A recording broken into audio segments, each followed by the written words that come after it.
मौलाना गयास अहमद रशादी रुकन all India Muslim personal law board ने जहीराबाद में वफ़द तरमीम बिल के खिलाफ मुनक्किद ख़वातीन के एहतजाजी जलसे से खिताब करते हुए कहा कि बिल वापस लेने तक एहतजाज जारी रहेगा। जहीराबाद में all India Muslim personal law board के ज़ेर एहतमाम गौरी पैलेस में वफ़द तरमीम बिल के खिलाफ एहतजाजी जलसे आम बराए ख़वातीन मुनक्किद हुआ, जिसमें ख़वातीन की कसीर तादाद ने शिरकत की। मौलाना गयास अहमद रशादी रुकन all India Muslim personal law board ने जलसे आम से खिताब करते हुए कहा कि वफ़द तरमीम बिल के खिलाफ तमाम मकातब फ़िक्र, सेकुलर तबका और दलित भाई मुस्लिम पर्सनल लॉ बोर्ड के साथ हैं और मुस्लिम पर्सनल लॉ बोर्ड इस काले कानून को वापस लेने तक अपने एहतजाज को जारी रखेगा।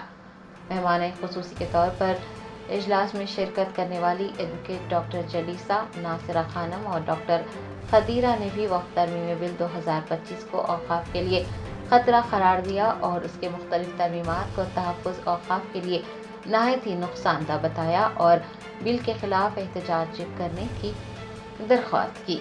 दरियासना आलिमा अमतुर रहमान ने मकसद इजलास बयान किया। आलिमा बुशरा अफरोज़ ने काले कानून पर खिताब करते हुए औक़ाफ़ की इस्लामी तारीख़ बयान की। आलिमा मरियम जमीला ने औक़ाफ़ की शरई हैसियत पर खिताब किया। जलसे का आगाज़ आलिमा उम्मतुल्लाह की क़िरात कलाम पाक से हुआ और हाफिज़ा जुवेरिया ने नात शरीफ का नजराना पेश किया। मुफ्ती अब्दुल सबूर क़ासमी, मौलाना अतीक अहमद क़ासमी, मुफ्ती नज़ीर अहमद हुसामी, मुफ्ती उबैदुर रहमान क़ासमी, मोहम्मद माजिद, मोहम्मद वसीम, हाफिज़ अकबरुद्दीन, नाज़िमुद्दीन गौरी ने इजलास की निगरानी की।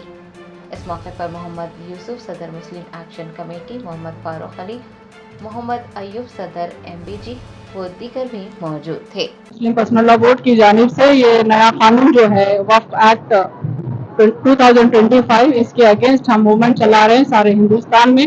वक्फ बचाओ, दस्तूर बचाओ, चूंकि ये कानून सिर्फ वक्फ के ही धज्जियां नहीं उड़ा रहा है बल्कि ये इंडियन कॉन्स्टिट्यूशन के भी धज्जियां उड़ा रहा है। खास तौर पर आर्टिकल 14 और 15 जिसमें लॉ बाय इक्वालिटी की बात होती है, उसको वो दो आर्टिकल्स को वायलेट कर रहा है ये कानून।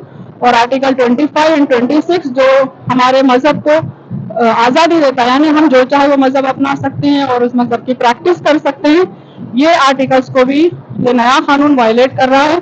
इनके अलावा आर्टिकल 29 और 30 को भी ये कानून वायलेट कर रहा है, जिसके तहत हम हमारे इदारे बना सकते हैं, उनको मैनेज कर सकते हैं, मेंटेन कर सकते हैं, डेवलप कर सकते हैं। ये सारी जो आज़ादी थी हम मुसलमानों को, ये छीनी जा रही है, बल्कि यही आज़ादी दूसरे मजहब के लोगों को दी जा रही है। ये एक किस्म की नाइंसाफी है जो मुसलमानों के साथ की जा रही है। एक अंधा कानून है, काला कानून है जो हम पर जबरन मुसल्लत किया जा रहा है और बहुत ही प्लानिंग के तहत एक साजिश है कि इसका हर अमेंडमेंट जो है, out of 48 amendment, her amendment किसी तरह से औक़ाफ़ के प्रॉपर्टीज को नुकसान पहुंचाने के लिए बनाया गया है। आप चाहें तो बेसिक डेफिनेशन देखें या वक्फ बाय यूजर देखें, हर अमेंडमेंट को अगर तवज्जो से देखा गया तो इसका एक ही मकसद है कि 1995 का जो वक्फ एक्ट है उसको तबाह हुआ ताराज किया जाए और जो प्रॉपर्टीज की देखभाल के लिए वक्फ बोर्ड्स बनाए गए हैं स्टेट वाइज, उनको कमजोर किया जाए, बल्कि उनको बेवजन किया जाए, ताकि वक्फ प्रॉपर्टी सारे हिंदुस्तान में बेसहारा हो जाएं और उनका कोई वारिस ना रहे, ताकि हुकूमत उन तमाम प्रॉपर्टीज को एक के बाद एक किसी न किसी बहाने से कब्जा करती चली जाए। और मरकजी हुकूमत को तो आदत सी है कि कई गवर्नमेंट ऑर्गेनाइजेशंस को वो बेचती भी आई है। 14 साल से उन्होंने कभी कोई ऑर्गेनाइजेशन को डेवलप नहीं किया, बल्कि कई गवर्नमेंट ऑर्गेनाइजेशंस को उन्होंने बेच दिया। यही मामला अब वो वक्फ प्रॉपर्टीज के साथ करना चाहते हैं। इस नए कानून के तहत, जैसा मैंने बताया, हर अमेंडमेंट इस वक्फ प्रॉपर्टीज को नुकसान पहुंचाने के लिए बल्कि अपने कंट्रोल में लेकर उनको बेच खाने की एक साजिश है और वो बहुत ही खुली है, ऑब्वियस है, कोई ढकी छुपी बात नहीं है। Thank you. ख़वातीन का एक बहुत बड़ा एहतजाजी जलसा अमल में आया और मुस्लिम पर्सनल लॉ बोर्ड की हिदायत के मुताबिक जहाँ जगह जगह एहतजाजी जलसे मुनक्किद किए जा रहे हैं, उस सिलसिले में ख़वातीन पीछे नहीं है। ख़वातीन भी आगे बढ़कर इस बात के लिए अपने आप को आमादा व तैयार कर रही है और इन जलसों के जरिए से लोगों को बाखबर कर रही है और इस बात का एहसास उनके अंदर भी पैदा हो रहा है कि ये हुकूमत ये काला कानून नाफिज करके हमारी मजहब को और हमारे आइन को नुकसान पहुंचाना चाहती है, हमसे छीनना चाहती है वक्त पे इमलाक को।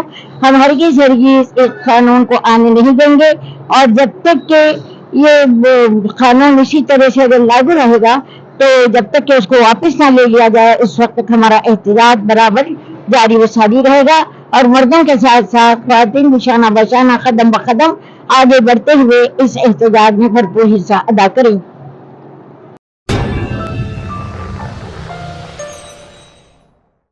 Germanton super speciality hospital, national award winner doctor Mir Jawad Zar Khan, German trained senior orthopaedic surgeon and director, माहिर डॉक्टर्स डॉक्टर वासिफ आजम और doctor Bharvi Chanduri, senior cardiologist और दीगर डॉक्टर्स नुमाया खिदमत अंजाम दे रहे हैं। Robotic surgery, advance cath lab, MRI, operation theatre, ICU, 2D ultrasound जैसी सहूलियात से आरास्ता कॉर्पोरेट लेवल हॉस्पिटल, वाजबी फीस में हर मर्ज से शिफायाबी के लिए Germanton super speciality hospital, Attapur.